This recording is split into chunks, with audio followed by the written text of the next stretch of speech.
Hey, so tonight we're going to uncover one of the most scandalous contradictions of the Middle Ages. You've probably seen priests in movies, solemn, robed, chanting Latin hymns with their eyes fixed on heaven. But peel back the incense smoke, and you'll find a world that church chroniclers tried desperately to bury. Because while priests preached purity from the pulpit, many of them were sneaking through side doors into brothels, and sometimes even into temples, where prostitution was dressed in the language of the sacred. Imagine the hypocrisy, a man thundering against sin on Sunday morning, then spending Saturday night in a chamber heavy with sweat and candlelight, claiming that what he did was not lust but a ritual act. To the congregation he was holy, to the prostitute he was just another customer, albeit one with the keys to absolution. Before we dive in, take a moment to like the video and subscribe, but only if you enjoy these late night journeys into the dirtiest corners of history. And in the comments, let me know where you're listening from and what time it is there. It always blows my mind to see people falling asleep to stories that once could have gotten you excommunicated, or worse. All right, get comfortable. Dim the lights, because tonight we're stepping into medieval Europe, where priests swore oaths of celibacy, then broke them in ways both sordid and shocking, and sometimes their sins were wrapped in ritual, whispered about as holy acts in places where sex and the sacred still overlapped. By day, the medieval priest was a symbol of purity. He wore the black cassock, carried the crucifix, and held the keys to heaven itself. Villagers saw him as a man set apart, closer to God than anyone else. His words could condemn or redeem, his blessing meant protection, and his curse could ruin a reputation for life. To the flock, he was untouchable. But by night, the story changed. Behind monastery walls and in the shadowed streets of medieval towns, priests often slipped into worlds that officially didn't exist. Brothels humming with laughter, alehouses thick with smoke, and on occasion, ritual spaces that clung to ancient habits the church never fully stamped out. Their sex wasn't just indulgence, it was dressed up as something older, something sacred. The contradiction was staggering. Celibacy had been law since the 12th century, reinforced by councils that demanded priests keep themselves pure. Sermons thundered against lust, and yet the very same men who wagged their fingers at parishioners for sins of the flesh often walked straight into brothels maintained by the church itself. Yes, in many cities, especially in France and Italy, municipal brothels were operated with clerical approval because officials preferred controlled sin over chaos in the streets. And who were the most loyal customers? The clergy. Some chroniclers hinted at even darker layers. In regions like southern France, Spain, and parts of Italy, priests were accused of clinging to pagan echoes. Fertility rites that once belonged to pre-Christian temples had been folded into whispered practices. Stories circulate of priests meeting prostitutes under the guise of ritual cleansing, claiming that their seed offered fertility or that coupling within consecrated walls ensured divine blessing. To villagers too afraid to question, these acts were hidden behind Latin words and the authority of the church. Imagine the scene. A villager kneels on Sunday, hearing Father Thomas rage about fornication. But that same night, Thomas slips out the back door of the rectory, cloak pulled tight, and heads to the brothel at the edge of town. The very brothel licensed by the bishop. A prostitute waits, her body already exhausted by the endless line of clients. But Thomas tells himself this is different. In his mind, he whispers that old fertility is being honoured, that even in sin there is a kind of sanctity. He pays his coin, crosses himself, and steps inside. Not every priest justified it. Many admitted, at least in confession, that they lived in constant hypocrisy. Records show bishops lamenting the widespread corruption of parish priests, keeping mistresses, visiting prostitutes, or fathering children in secret. Some priests even raised families openly. The vow of celibacy treated as a mere suggestion rather than law. But others twisted the narrative. They leaned on the idea that sacred sex had existed in older religions, that physical union had once been a way to reach the divine. And in a time when most peasants couldn't read and dared not question, a priest's word was law. For the prostitutes themselves, priests were not unusual clients, just wealthier ones. They came with coins taken from parish tithes, the offerings of the poor funneled back into their own indulgence. Sometimes women mocked them behind their backs, whispering about holy men who left their collars on while fumbling clumsily in the dark. Other times they endured them in silence, knowing a priest's wrath could endanger their survival. The contradiction of medieval life was this. The same church that damned sexuality built its walls on desire. The same priests who thundered against sin slipped into brothels, some of them convinced that their actions carried echoes of sacred duty. It was hypocrisy written in flesh and blood, hidden in plain sight, whispered about but never admitted aloud. And that's where our story begins, with priests who preached purity by day but found their way to prostitutes by night, sometimes even calling it ritual. The rule that priests must remain celibate is so ingrained in modern imagination that it feels eternal.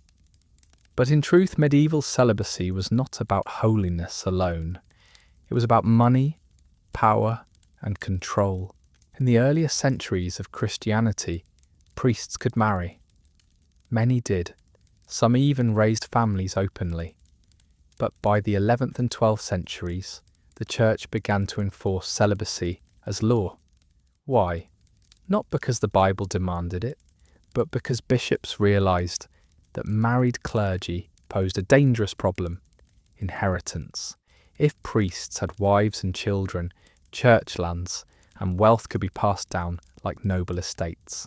Celibacy cut that line. With no heirs, everything a priest owned reverted back to the institution. It was, at its heart, an economic decision wrapped in spiritual rhetoric. This shift had consequences. Thousands of men who entered the priesthood suddenly found themselves forbidden from marrying, from having families, from fulfilling the most basic social roles expected of men in medieval society. They were outsiders to their own communities, expected to be models of purity, yet constantly surrounded by temptation. The Church thundered about purity of the soul, framing sex as a stain that dirtied holy men. Sermons compared women to snares of the devil, their bodies described as traps designed to drag priests down. The pulpit declared that priests must live like angels, untouched, uncorrupted. Yet, angels do not walk among taverns, marketplaces, and brothels, and priests did, and here lies the hypocrisy. While the law demanded celibacy, the reality was impossible to enforce. Priests still craved what every other man craved: companionship, intimacy, release. And in the shadows of the very church that condemned desire, brothels thrived, sometimes owned and taxed by bishops themselves. These licensed sins were justified as a way to protect society. Better to have men satisfy their lust in controlled spaces than to risk chaos in the streets. But it also gave priests an easy loophole. So they lived in two worlds. By day, they preached against lust, demanding their flock confess and repent. By night, many slipped into those very same brothels, their collars hidden under cloaks. Chroniclers of the time leave little doubt. Letters and records from bishops groaned under endless complaints, priests keeping concubines, fathering illegitimate children, and draining parish funds to pay for prostitutes.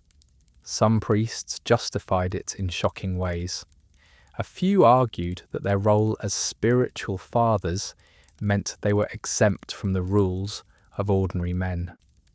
Others leaned on the faint echoes of older traditions, muttering that sacred sex had once been a pathway to the divine. And some simply shrugged, confident that confession and absolution, rituals they themselves controlled, would wipe their sins away. For the people in the pews, the contradiction was obvious. Everyone in a small village knew when Father Michael kept a mistress, when Father Peter slipped into the brothel, when Father John's nephew suspiciously resembled him. Yet to accuse a priest openly was dangerous. The church protected its own, and ordinary people feared spiritual retaliation. So hypocrisy flourished, whispered about but rarely punished. It was this collision between enforced celibacy and natural desire, between sacred oaths and human weakness, that gave birth to the double life of the medieval priest. Publicly, he condemned sin. Privately, he indulged in it. And sometimes, in rare but shocking cases, he cloaked that indulgence in ritual, claiming that what happened in shadowed rooms was not lust at all, but a holy act, a continuation of ancient temple traditions too stubborn to die. The vow of celibacy may have looked like piety, but in truth it planted seeds of hypocrisy that would shape centuries of scandal. If you picture the Middle Ages as a world where the church stamped out every trace of lust, think again. The truth is stranger and dirtier. Not only did brothels exist in every major city, but many of them were licensed, taxed, and quietly protected by the very bishops who thundered against sin from the pulpit. Municipal records from Paris, Avignon, and London describe official red light districts, whole streets where prostitution was sanctioned. Authorities argued that without them, uncontrolled lust would destroy society. In other words, better to cage vice than fight it. And in many cases, the cage was built with church approval. In Avignon, where the papacy itself resided for decades, brothels flourished under papal nose. Some chroniclers joke that the line between the confessional booth and the bedchamber was thinner than the walls of a brothel. It wasn't just tolerance. Brothels paid taxes which filled civic and ecclesiastical coffers.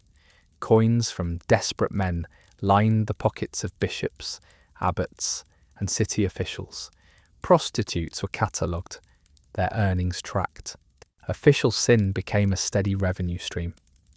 And because prostitution was viewed as a necessary evil, priests and monks could slip inside without fearing too much scandal, as long as they weren't caught too brazenly, and slip inside they did.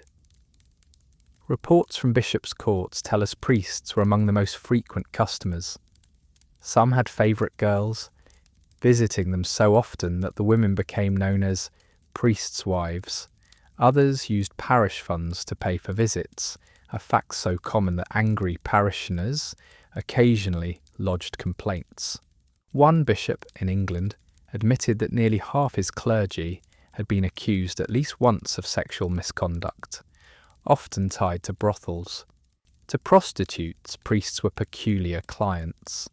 They arrived in their clerical robes, fumbling to cover them with cloaks. Some muttered prayers before and after sex, crossing themselves as if to erase what had just happened. Others carried the arrogance of holy men, believing their authority extended into the bedroom, and some whispered justifications, claiming that their presence in the brothel was to save women's souls by bringing them into contact with God's chosen. It sounds absurd, but the logic was deeply medieval. Sex was sinful, yes, but priests framed themselves as exceptions. Their vows bound them to celibacy, but their status gave them the power to forgive sins, including their own. They could visit a brothel at night, then absolve themselves in the morning. The cycle was endless. Preach purity, indulge lust, wash it clean with confession. There were darker rumours too. Some brothels, especially in southern Europe, still carried echoes of ancient pagan rites. Certain priests were said to favour these places because they blurred the line between sacred and profane. Whispers claimed that rituals resembling fertility ceremonies survived, cloaked as drunken revelry. Whether exaggerated or not, the gossip revealed a deep unease, that medieval Christianity, for all its dominance, had never truly severed itself from the sexual religions it tried to crush. The Church's official stance remained double-faced. Publicly, prostitution was condemned as sin. Privately, it was tolerated, even encouraged, as a way to control male desire and profit from it. Brothels became an open secret. Every town had them, every bishop knew them, and many priests used them. The hypocrisy was glaring, but it worked for a time. Brothels provided income for cities, entertainment for priests, and a kind of outlet that kept lust in manageable corners. But behind the laughter, the moans and the clinking of coins, the contradiction was stark. The Church claimed to guard souls, yet it profited from bodies. Priests demanded holiness, yet they brought sin. And in that tension between pulpit and pleasure house, medieval sexuality carved its strangest, dirtiest chapter. If slipping into brothels was the casual sin of medieval priests, then keeping mistresses was the deeper, more dangerous scandal. Because this wasn't just a night of indulgence behind a closed door, it was a secret, double life, and it was everywhere. Court records, bishops' letters, and even complaints from villagers tell the same story. Priests who lived with women openly, calling them housekeepers or nieces, while everyone in the parish knew the truth. The Church had outlawed clerical marriage, but the reality was that many priests built households that looked exactly like marriages, just without the blessing. Some fathers passed their sons off as cousins, others baptized their own illegitimate children at the altar. In some towns, the priest's mistress was as much a fixture of the community as the priest himself. These relationships were complicated. Some priests truly loved their women, protecting and supporting them for decades. Others treated them as possessions, discarding them when scandal grew too loud. And still others justified the arrangements with twisted theology. One priest wrote that having a faithful mistress was less sinful than chasing random women, as if monogamy, with a partner in secret, somehow sanctified the affair. For the women, the role was perilous. Being a priest's mistress carried shame, but also survival. Many were poor, abandoned, or desperate, and the priest offered them shelter and food. In return, they risked being branded whores, excluded from respectable society. Some were beaten or punished by jealous parishioners who resented their influence over the holy man. Others wielded quiet power, whispering in the priest's ear, shaping decisions, even managing parish finances behind the scenes. The hypocrisy was staggering. From the pulpit, the same priest might preach about chastity, thunder against fornication, and threaten eternal damnation to adulterers. Then he returned home to a woman who warmed his bed. Parishioners noticed. Complaints flowed up to bishops, who sometimes investigated, but just as often turned a blind eye. After all, removing a popular priest could destabilize a community. Better to tolerate his mistress in silence. Some bishops even admitted the scale of the problem. In the 13th century, one report estimated that nearly a third of clergy in certain dioceses kept mistresses. In Germany, there were whole villages where priests openly fathered children and everyone pretended not to see. In Italy, chroniclers complained that priests paraded their women through the streets like wives, a scandal visible to anyone with eyes, and yet the Church's response was inconsistent. Sometimes mistresses were punished, flogged, expelled, shamed. Other times fines were levied, filling church coffers once again with money squeezed from sin. The system thrived on contradiction, condemning with one hand, profiting with the other. Behind closed doors, some priests wove these liaisons into quasi-religious language. They claimed their mistresses were companions in faith, or that their love kept them from falling into worse sins. In certain whispers, there were even claims of rituals, half pagan, half Christian, where intimacy was framed as a form of blessing. Whether these were exaggerations or truth, the rumours revealed the unease that never went away, that men of God, sworn to celibacy, lived with women as if they were husbands. The mistress of a priest became a strange paradox. She was both condemned and protected, despised and envied, scorned as sinful, yet tolerated as necessary. In her presence, the vow of celibacy crumbled, and in her story we see the broader truth of the medieval church, that beneath all the incense, the Latin prayers, the gilded crosses, there were always human desires too powerful to suppress. For priests, brothels offered secrecy, but mistresses revealed the truth. The system was broken, and everyone knew it. For many medieval priests, their sins were obvious. The mistress in the rectory, the coins spent in a brothel, the whispers in the village. But some men of the cloth went further. They wrapped their indulgences in the language of holiness. What should have been vice was reframed as ritual. Lust became sacred duty. And in the dim light of church-sanctioned hypocrisy, these excuses took root. The trick was simple. Draw upon ancient traditions, ones the church officially denounced, but which lingered in folk memory. Across Europe, echoes of pagan fertility rites still pulsed beneath Christian life.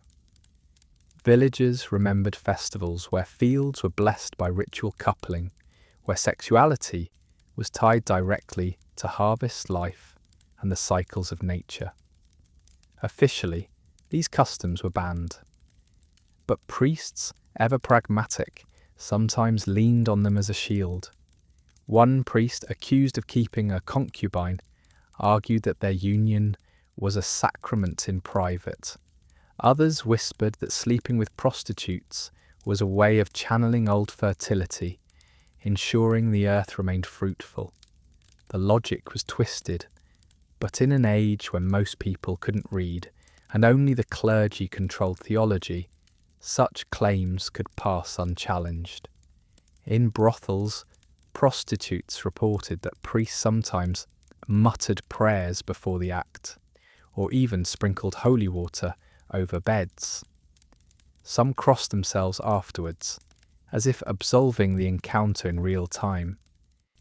Chroniclers describe priests declaring that their seed was sanctified, that union with a woman of the street was a ritual cleansing. The language blurred sin and sanctity until one was indistinguishable from the other. Why risk such justifications? Because celibacy made their double lives unbearable without a story. If you've taken vows before God, yet you keep breaking them, guilt festers. But if you tell yourself the act has sacred meaning, the hypocrisy feels lighter. For some priests, it was psychological survival. And yet, there's evidence that some bishops quietly accepted these rationalizations. Inquisition records mention cases where priests admitted to ritual impurity but were punished only lightly. Fines, prayers, a brief suspension. The church, after all, couldn't afford to expose the scale of clerical corruption. Better to let a priest mutter about sacred duty than risk mass scandal. Villagers, however, were not always fooled.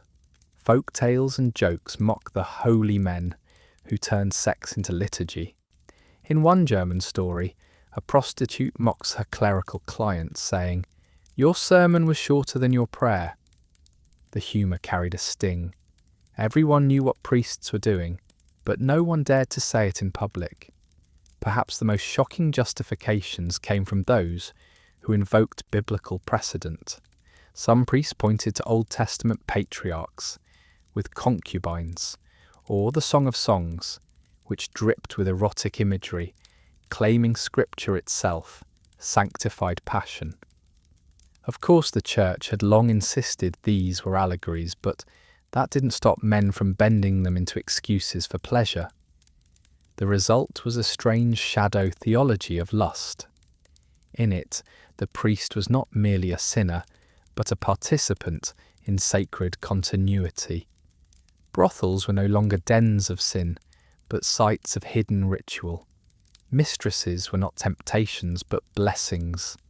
It was blasphemy, dressed as faith, but it allowed priests to indulge while keeping their consciences, and sometimes their reputations, intact. The irony? The louder a priest preached about purity, the more likely villagers suspected he was hiding impurity. Hypocrisy was so common, it became almost expected. And the line between church and brothel, pulpit and bed, blurred until both existed within the same uneasy system. For centuries, the hypocrisy of medieval priests simmered just beneath the surface. Everyone whispered about it. The mistresses kept in rectories, the prostitutes who counted priests as regulars, the illegitimate children baptized under suspicious circumstances. But sometimes secrecy shattered, and when it did, the scandal shook entire towns. One notorious case comes from 14th century England. A parish priest in Norfolk was accused of running what could only be called a private harem. He kept not one mistress, but several women in his rectory, rotating them in and out, depending on his mood. The arrangement lasted for years, until a jealous lover exposed him publicly. When the bishop investigated, villagers testified that the priest had fathered at least 4 children. Instead of removing him outright, the bishop fined him heavily. That fine, ironically, went straight into church coffers. The priest remained in place. The women were driven into disgrace. In France, one brothel keeper recorded that priests were her steadiest clientele. One night, a drunken priest was caught by townspeople stumbling home, robe hiked up, the prostitute clinking to his arm. Instead of facing discipline, the priest declared that he had been saving her soul. The excuse became a running joke in the town, whispered every time a cleric left the brothel doors. Sometimes scandals became so large they could not be contained. In 15th century Constance, records describe a group of priests who were discovered frequenting the same brothel so often that townspeople began calling it the priest's inn. When complaints reached the bishop, he tried to suppress them, but rumours spread until the town's council intervened. The brothel was shut down, not to punish the priests, but to keep scandal from undermining the church's authority. The men returned to their pulpits, untouched. And then there were the illegitimate children. Parish registers occasionally contain entries where infants were baptized with suspicious names. Johannes Presbyter's son, or Maria Filia Sacerdotis. Everyone knew what that meant. Some of these children grew up within the community, their very existence mocking the vow of celibacy. In rare cases, angry villagers hurled insults during Mass, calling out priests for fathering bastards. But again, the institution protected itself. The priest might be moved to another parish, but rarely defrocked. The Inquisition itself uncovered stories that bordered on the obscene. Confessions from prostitutes in Italy reveal priests who not only visited them, but staged mock masses during sex, turning blasphemy into performance. Whether exaggeration or truth, these accounts spread, feeding the image of clerics as hypocrites who cloaked sin in ritual. And yet, every scandal seemed to end the same way. Punishment fell not on the priest, but on the women. Prostitutes were whipped, mistresses cast out, children branded illegitimate. Priests, when disciplined at all, faced fines or temporary suspension. Their authority and the church's reputation mattered more than the lives ruined by their double lives. To villagers, the hypocrisy was both infuriating and inevitable. They needed the priest for sacraments, for baptisms, marriages, funerals. They couldn't reject him entirely, even as his behaviour poisoned the air. So they laughed, they whispered, they mocked, but they kept kneeling in church. The system survived because it was too entrenched to collapse. What makes these scandals so striking isn't just the acts themselves, but the way they were rationalised. Priests insisted they were still holy, still above reproach.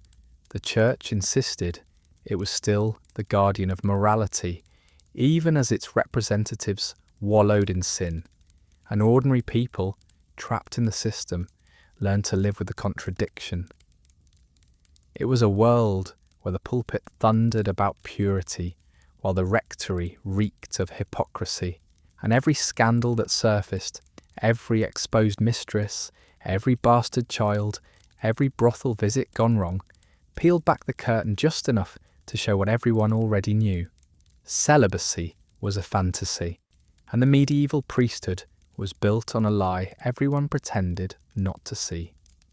The medieval church loved to thunder against sin from its pulpits, but when sin wore clerical robes, the response was very different. Instead of fire and brimstone, there was silence, paperwork, or a quiet transfer to another parish. Why? Because scandal wasn't just embarrassing, it was dangerous.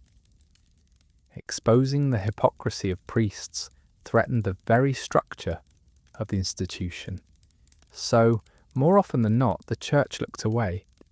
Bishops knew what was happening. Visitations, official inspections of parishes, often recorded irregularities. That word was a polite cover for all kinds of dirt. Priests with mistresses, priests accused of fathering children, priests caught visiting brothels, but the punishments listed are telling. Instead of expulsion, there were fines. Instead of disgrace, there was penance. Money flowed into diocesan coffers, and the priest went back to his pulpit. The system was almost designed to protect hypocrisy. A priest caught in sin could confess to another cleric, receive absolution, and walk away cleansed.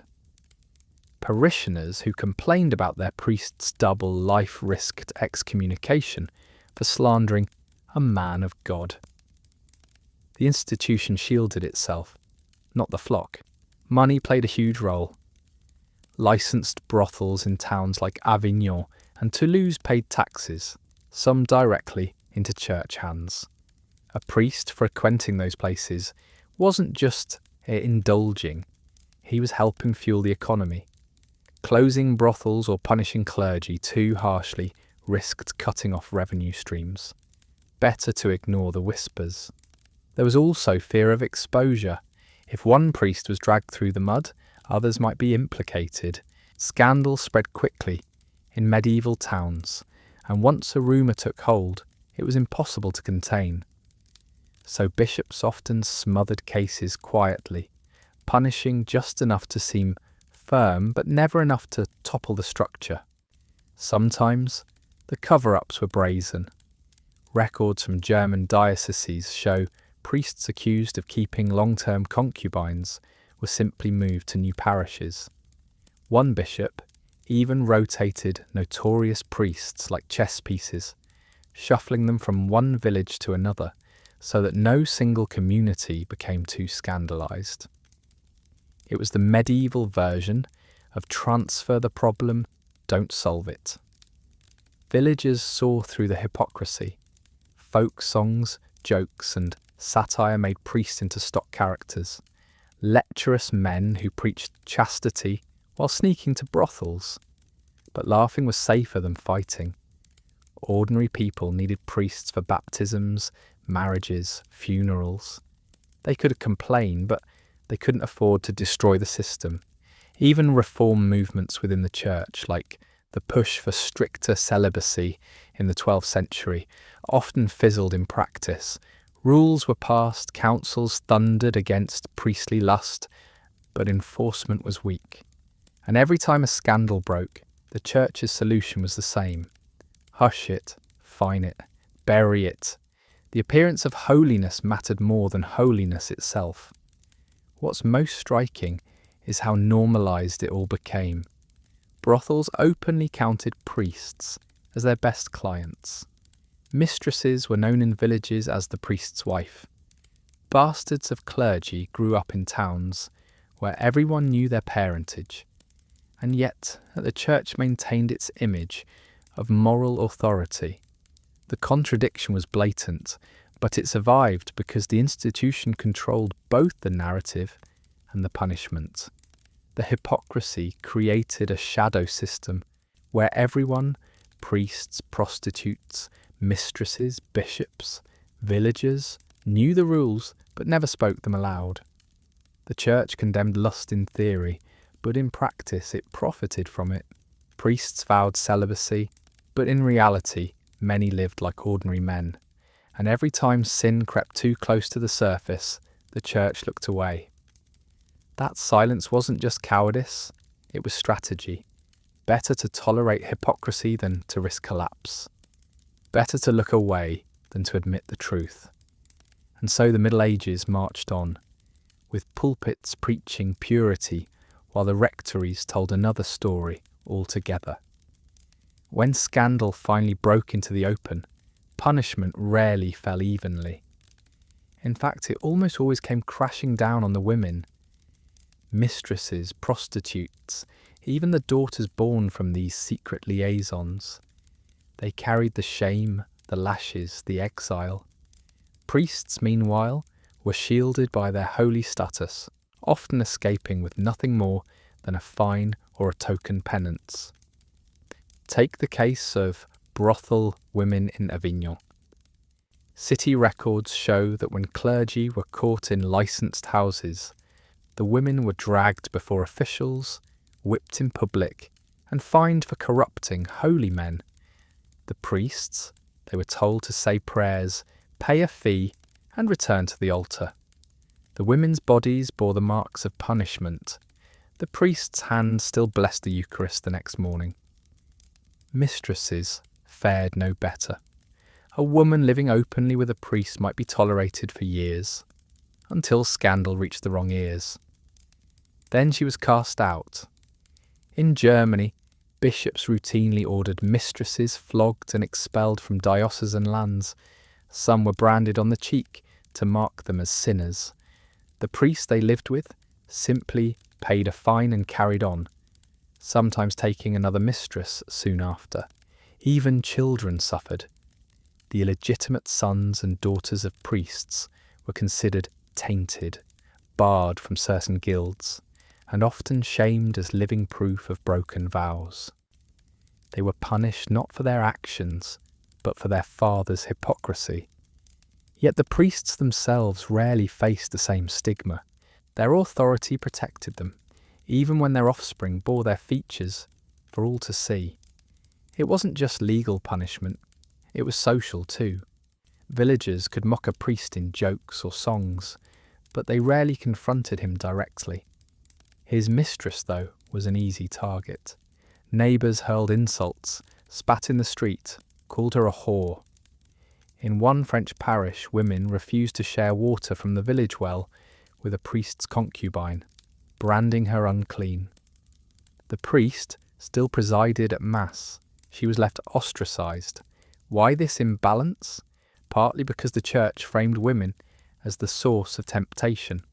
Priests were painted as victims of lust, led astray by scheming mistresses or wicked prostitutes. The logic was absurd here. A man trained in theology, sworn to celibacy, and wielding power over his parish, was recast as helpless before a woman's charms. But this narrative let the church protect its own. If women were blamed, priests could be absolved, and money was never far away.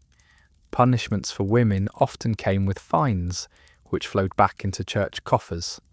Brothel raids, moral crackdowns, public shaming, all generated revenue. Priests, too, paid fines, but theirs were lighter, cushioned by the institution that needed them in place. The system profited from sin twice over, first in indulgence, then in punishment. The hypocrisy bred a kind of dark folklore. Villagers joked that prostitutes were whipped for the priest's pleasure, twice, once in bed, once in the square. Mistresses were called wives without rings, living in the shadow of vows they could never touch. The cruelty became normalised until no one questioned why punishment always fell on the powerless. The pattern is clear. The church protected its men, even as it destroyed the women tied to them. Priests were spared to preserve the system's authority. Women were sacrificed to preserve the system's purity. And in that imbalance, we see the raw truth of medieval hypocrisy. Holiness was armour, but only if you wore the right robe. For centuries, ordinary people tolerated the hypocrisy of their priests. They whispered, joked, mocked, but they still knelt in church, still baptized their children, still buried their dead with holy rites.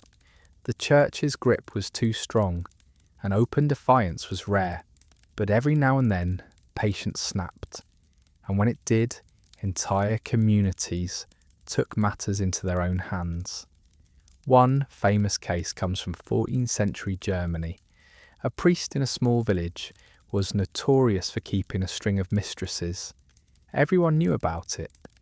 His housekeeper was visibly pregnant, and villagers whispered that he had fathered more than one child.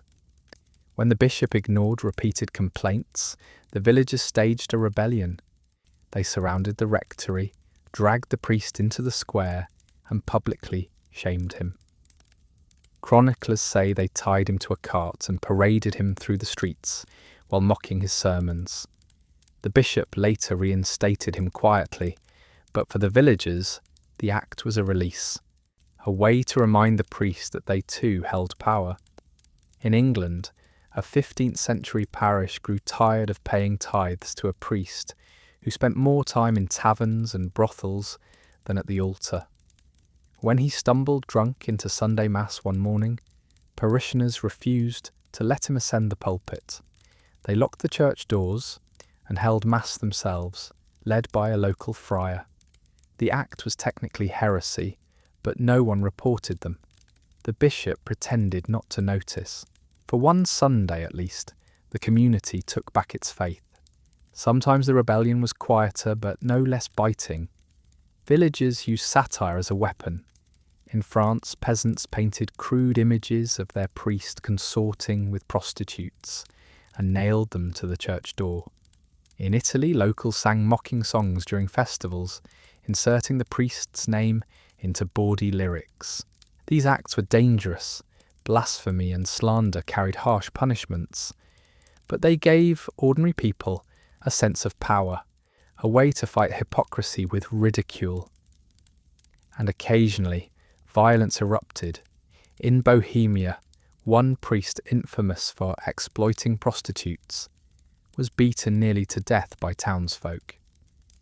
The bishop condemned the violence, but secretly acknowledged the community's rage. Instead of punishing the villagers, he transferred the priest elsewhere. It was a rare case where violence forced change, even if only temporarily. The rebellions weren't just about sex, they were about betrayal. Priests were supposed to be shepherds, moral examples, the bridge between God and man. When they became predators, hypocrites, or drunkards, they broke that trust. And when bishops refused to act, communities reached a breaking point. Public shaming, satire, even violence. These were desperate attempts to restore dignity where the institution had failed. But even in rebellion, people rarely abandoned the church itself. They hated the man, but they still needed the Mass. They mocked the priest, but they still craved the sacraments. That paradox kept the system alive, even when communities rose against it. The rebellion was always aimed at individuals, never the structure, because the structure was too vast, too entrenched, too terrifying to confront. The stories of these rebellions reveal the cracks in medieval faith, cracks papered over by silence, but never fully sealed. And in those moments when villagers dragged priests into the mud, we glimpse something raw. The fury of ordinary people, forced to live with hypocrisy, and their determination, however fleeting, to fight back. If there's one thing medieval priests understood, it was survival. They weren't reckless boys sneaking into taverns alone. Many of them built secret networks, webs of silence and favours that protected them from exposure. Behind the facade of holiness, they created shadow systems that made their sins sustainable. In towns with licensed brothels, priests often had arrangements with madams. These weren't casual visits, they were contracts. Priests paid not only for sex but for silence. In some cases, brothel owners received donations to their parish in exchange for keeping clerical customers off the books. The irony was breathtaking. Money collected from confessions and offerings ended up funding the very women priests publicly condemned. Women themselves, especially prostitutes, became part of the network. If a priest was a regular, she had leverage. She could hint at exposure, threaten to whisper his name in the wrong ear.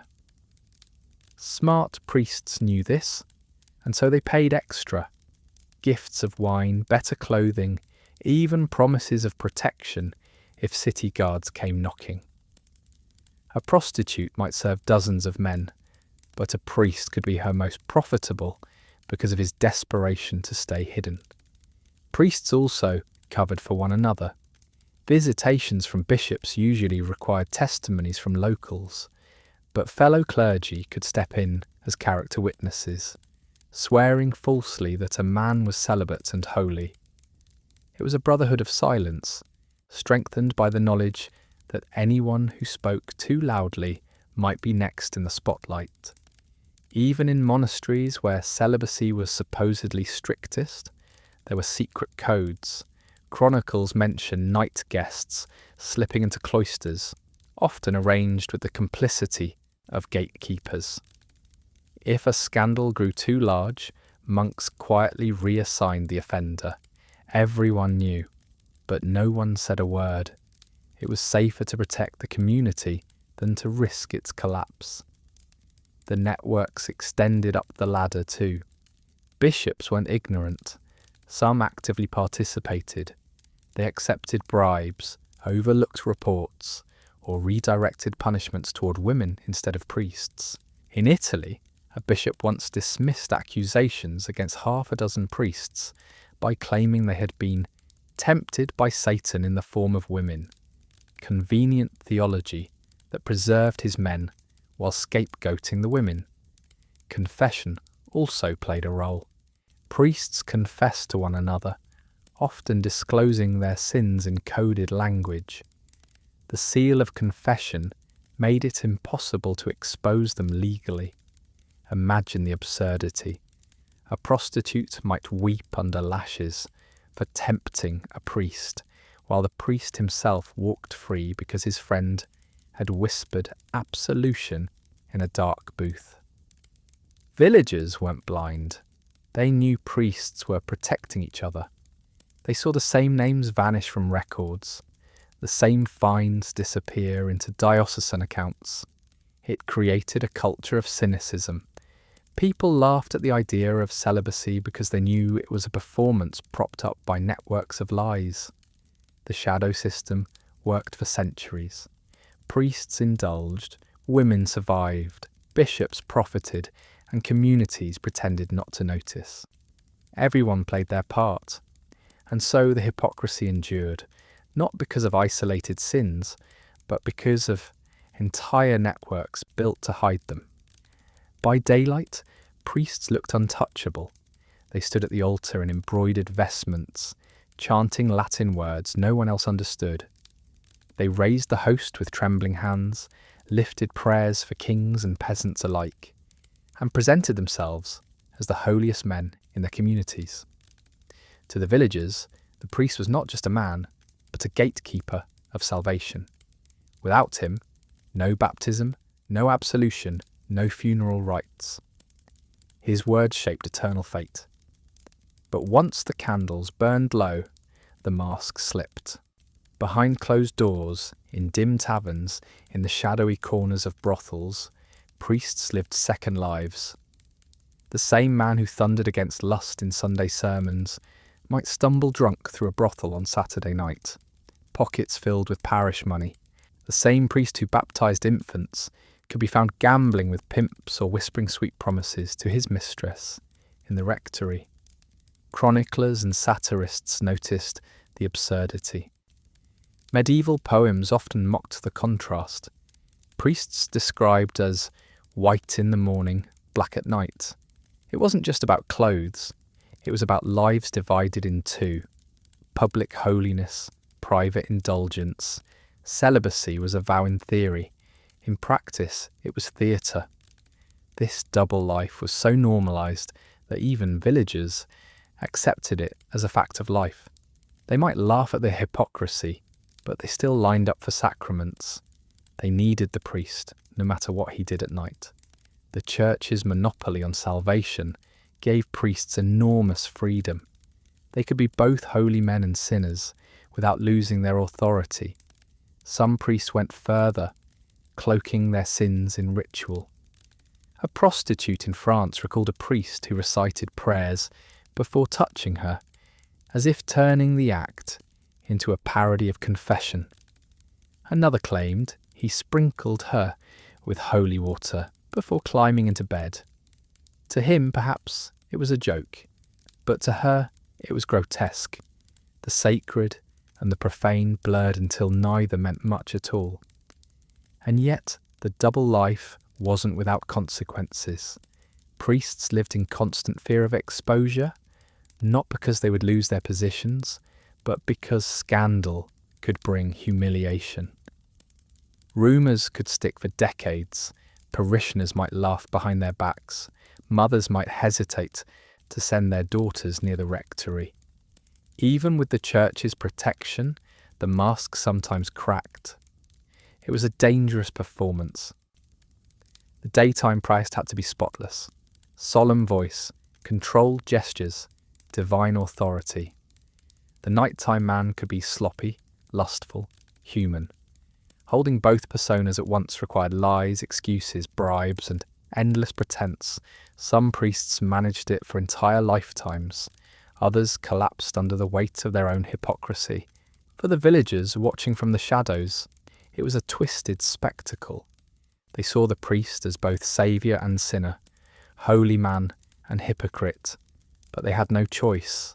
They still needed him. And so the double life endured, a secret everyone knew, but no one dared to name out loud. This was the essence of the medieval Church's paradox. Purity demanded in theory, corruption tolerated in practice. A priest could bless the host in the morning and curse himself at night, and still stand as God's representative on earth. The mask never slipped too far, because the system was built to keep it in place. Most of the time, the Church managed to smother its scandals with silence, fines and transfers. But sometimes the filth was too obvious, the whispers too loud, and the hypocrisy too bold to ignore. In those rare moments, the truth burst into the open, and when it did, it shook entire communities. One such scandal erupted in Avignon, a city notorious for both papal authority and thriving brothels. Chroniclers describe a priest who kept not one, but 3 mistresses, all of them prostitutes from the papal quarter. He flaunted his affairs so openly that even bishops could not deny it. The women bore children who looked unmistakably like their father, and the village mocked them with cruel rhymes. Eventually, the scandal became so infamous that the bishop was forced to act.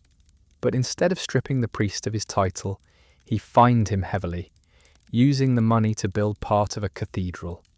The irony: parishioners joked they prayed beneath a roof, paid for by lust. In England, a priest in Norfolk became the subject of national gossip when his mistress attempted to blackmail him. She threatened to reveal not only their affair, but also the names of other women he had seduced. The scandal reached the ears of the archbishop, who tried desperately to silence it. But word spread faster than control. Local ballads turned the affair into satire. Villagers sang it at fairs, and the priest became a walking joke. His career never recovered, and he died in obscurity, one of the rare cases where ridicule destroyed a clerical life. Sometimes the scandals weren't just about sex, but about abuse of power. In 14th century France, records detail a priest accused of forcing prostitutes to serve him without payment, threatening them with excommunication if they refused. The case was so grotesque that it reached the secular courts. The bishop begged the king to hush it up, but the trial went forward. The priest was convicted, not by the church but by lay judges, and sentenced to exile. The church quickly rewrote the story, pretending he had voluntarily retired. But villagers remembered the truth. Other scandals were simply too public to hide. One chronicler from Bohemia describes a priest who died suddenly during a brothel visit. The body was discovered by townsfolk, half-dressed, sprawled in a room filled with wine jars and terrified women. The attempt to cover it up failed. Everyone had seen the corpse dragged through the streets. For years afterward, locals whispered that their church still smelled of wine whenever the host was lifted at Mass. What made these scandals uncontainable wasn't always the act itself. It was the visibility. As long as hypocrisy stayed behind closed doors, the system could endure. But once it spilled into the streets, no amount of silence could erase it. Satirists, poets, and folk singers turned scandals into legend. They became cautionary tales whispered in taverns and marketplaces, fueling cynicism about celibacy and the church's authority. The church responded with the same instinct: control the narrative. Priests were retired, scandals were rebranded as demonic temptations, women were silenced, records were doctored. But the damage lingered. People no longer believed celibacy was real. They laughed openly, mocked openly, distrusted openly. Faith endured, but the mask of holiness cracked. These scandals revealed the thin line the church walked. Too much exposure, and the entire facade risked collapse. Too much silence, and resentment festered. And so every scandal became a balancing act. Cover up enough to protect the institution, but punish just enough to quiet the crowd. Sometimes it worked, sometimes it didn't, and when it didn't, the hypocrisy of medieval priests was laid bare for all to see. By the late Middle Ages, even some inside the church admitted things had gone too far. The endless scandals, the obvious hypocrisy, the laughter of peasants in taverns, all of it eroded the image of priestly holiness. Reformers rose to demand change, to drag the clergy back toward the ideal of celibacy, but cleaning house was easier preached than practiced. One of the earliest pushes came in the 11th century with the Gregorian reforms. Pope Gregory VII thundered against clerical marriage and concubinage, declaring priests should live pure celibate lives. Edicts were issued, synods convened, rules sharpened. On paper, the reforms were absolute. No wives, no mistresses, no prostitutes. Any priest caught was to be deposed. The papacy even encouraged communities to reject masses from unchaste priests. But in reality, resistance was massive. Priests rioted in some towns, supported by parishioners who didn't want their spiritual leaders suddenly expelled. In Milan, mobs of armed priests and their families physically fought reformers in the streets. Chroniclers describe women, mistresses and wives of clergy, hurling stones at papal envoys, furious at being cast out. Reform had collided with reality. Priests were too deeply entwined in local life to be cut away cleanly. Later movements tried again.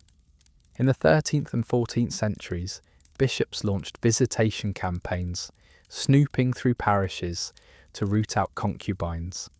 Some succeeded in fining priests heavily, but money often spoke louder than morality. A priest could pay to keep his place, while his mistress was driven out in shame. Reform filled the church's coffers more than it fixed its morals. Not everyone gave up, though. Monastic orders like the Cistercians and Franciscans emerged, partly as reactions against the corruption of parish priests. They promised stricter discipline, cleaner lives, true celibacy, and for a time their reputation gleamed. But even in cloisters, temptation crept in. Scandals of monks keeping close friendships with women, or even abusing the seal of confession, marred the supposedly pure orders. By the 15th century, the rot was impossible to ignore. Preachers like Jan Hus and later Martin Luther raged against priests' hypocrisy, pointing directly to their mistresses and brothel visits as proof of corruption. For reformers, celibacy had become Exhibit A in the case against Rome. The very vow meant to elevate priests above ordinary men had instead turned them into symbols of vice. And yet, the church clung to the mask. Reform after reform hammered at the same issue, but the system absorbed each blow. The double life endured. The hypocrisy persisted. Priests kept their networks, their brothel ties, their mistresses. Because celibacy wasn't just about holiness, it was about control. As long as priests were bound by an impossible vow, they were vulnerable, easy to discipline, easy to shame. Reformers thought they were cleaning house. In truth, they were reinforcing the very structure that made hypocrisy inevitable.